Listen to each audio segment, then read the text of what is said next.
Todo el universo, cada suspiro, cada pensamiento, puede reducirse a patrones, a un código subyacente. Al menos, eso era lo que yo creía.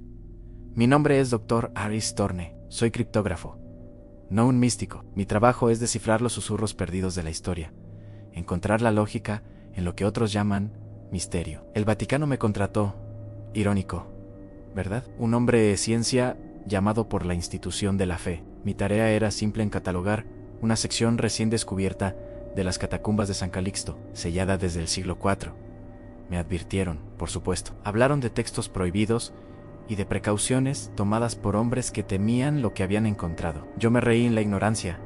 Siempre ha temido al conocimiento. Para mí, no había nada en la piedra o en el papiro que las matemáticas no pudieran conquistar. Mi arrogancia fue la llave que abrió la cerradura, sin darme cuenta de que la puerta daba a un abismo. El aire en las catacumbas era espeso, cargado con el polvo de 17 siglos. Un laberinto de túneles estrechos, oscuros, excavados en la blanda toba volcánica. Mis colegas del Vaticano se movían con una reverencia cautelosa, pero yo solo veía un archivo, un puzzle esperando ser resuelto. Fue entonces cuando la encontramos.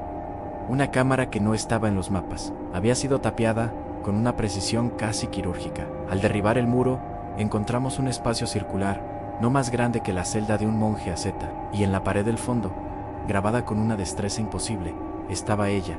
Una espiral no era una simple decoración. Estaba compuesta por símbolos geométricos que desafiaban la vista, ángulos que no deberían existir, curvas que se retorcían sobre sí mismas. Los diarios de la excavación original, escritos en un latín tembloroso, la llamaban Ocules Dei, el ojo de Dios. La vi por lo que eran un código maestro, el lenguaje fundamental del universo, tallado en la roca. La obsesión es un veneno lento. Al principio, es solo curiosidad, un cosquilleo en la mente. Monté un pequeño campamento frente a la espiral. Lámparas, cuadernos, mi portátil. Mis colegas me instaron a descansar. A salir a la superficie, no los escuché. Estaba al borde del Mayo. Era descubrimiento de la historia de la humanidad. Las primeras horas fueron frustrantes. El patrón parecía cambiar cada vez que parpadeaba, mis ojos ardían. La cabeza me daba vueltas. A los 30 segundos de mirarlo fijamente, una náusea profunda surgía de mi estómago, como si mi equilibrio interno estuviera siendo destrozado. Mis asistentes no podían soportarlo, vomitaban y huían, hablando de migrañas insoportables y una sensación de vértigo abrumadora. Pero yo soy Aris Thorne. Persistí en creía que era una prueba, un mecanismo de defensa del código para alejar a los débiles. Y entonces sucedió, sobreviví al umbral, al minuto exacto de observación ininterrumpida. El dolor no se fue, simplemente algo dentro de mi cabeza hizo clic, se rompió y se reinició. La espiral no era un mensaje para ser leído, era una interfaz para ser ejecutada, y mi cerebro, mi pobre y arrogante cerebro, era el procesador. Parpadeé, ame el mundo. Ya no era el mismo. La claustrofóbica cámara de la catacumba desapareció, o mejor dicho, se expandió. La profundidad, la tercera dimensión que damos por sentada, se había colapsado. Ahora veía más. Veía el tiempo como si fuera espacio. Cuando miré a mi asistente, Giovanni, que entraba en la cámara para traerme agua, no vi a un hombre. Vi un rastro luminoso y alargado, una especie de gusano temporal que se extendía desde un bebé llorando hasta un anciano decrépito, exhalando su último aliento, todo a la vez. Veía su pasado y su futuro, apilados como capas de cristal transparente. Miré la taza de agua en su mano. No era una taza, eran todas las tazas posibles. La taza intacta, y debajo, una cascada fantasmagórica de fragmentos de cerámica cayendo al suelo, una superposición de cada posible accidente. La probabilidad se había vuelto visible. El mundo era un caos de información sensorial, colores que mi cerebro no podía nombrar, tonos de ultravioleta e infrarrojo que se sentían como sabores en mi lengua. El sonido de mis propias botas en la piedra no era un eco, era una forma geométrica que florecía y se marchitaba en el aire. Las paredes de la catacumba parpadeaban, mostrándome simultáneamente al esclavo romano que las excavó, el moho que crecería en ellas en 100 años y el polvo en el que se convertirían en un milenio.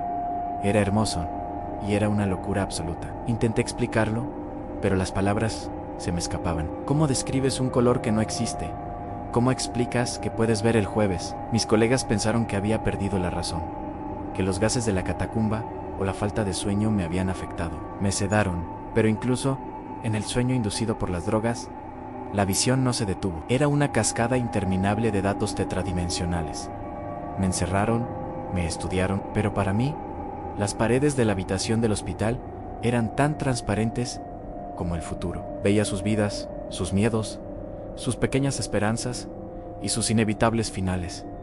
Eran tan predecibles, y entonces, a través del ruido visual, a través del caos de la cuarta dimensión, empecé a notar algo más, algo sutil, casi invisible, pero omnipresente en hilos en filamentos delgados y vibrantes de una luz pálida. Se extendían desde la base de la columna vertebral de cada persona. Cada gesto, cada decisión, cada palabra pronunciada, no era un acto de voluntad, sino la consecuencia de un tirón, de una tensión en esos hilos. Se alzaban hacia arriba, más allá del techo, más allá del cielo, hacia un lugar que no podía definir. El libre albedrío no existía, éramos marionetos, todos nosotros. Y una pregunta aterradora comenzó a formarse en mi mente. En sí, nosotros somos las marionetas.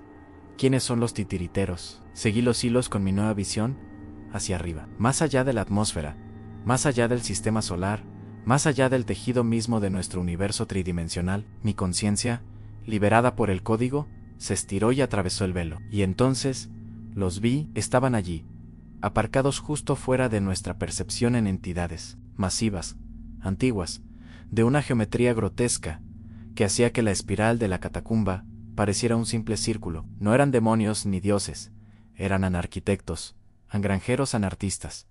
En su escala era inconcebible. Cada una de estas conciencias puras, existiendo en dimensiones superiores, manipulaba miles de millones de hilos con una delicadeza incomprensible. Tocaban una sinfonía cósmica con nuestras vidas, nuestras civilizaciones, nuestra historia entera. Cada guerra, cada descubrimiento, cada acto de amor, era una nota en su composición. No eran malvados. Simplemente éramos su medio en su arcilla. Estaban tan por encima de nosotros como nosotros lo estamos de las bacterias en una placa de Petri.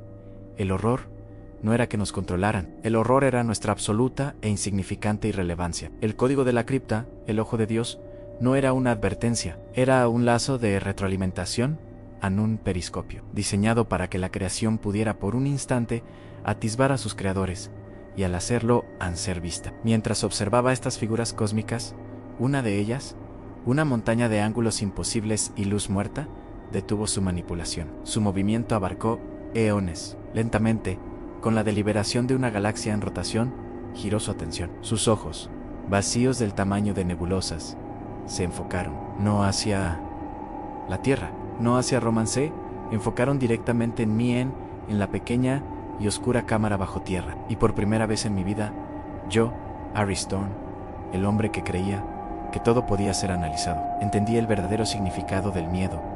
El miedo a ser notado. Gracias por acompañarme en esta historia. Si te gustan los relatos que exploran los límites de la realidad y la cordura, suscríbete y activa las notificaciones para no perderte nuestro próximo viaje a lo desconocido. Hasta la próxima.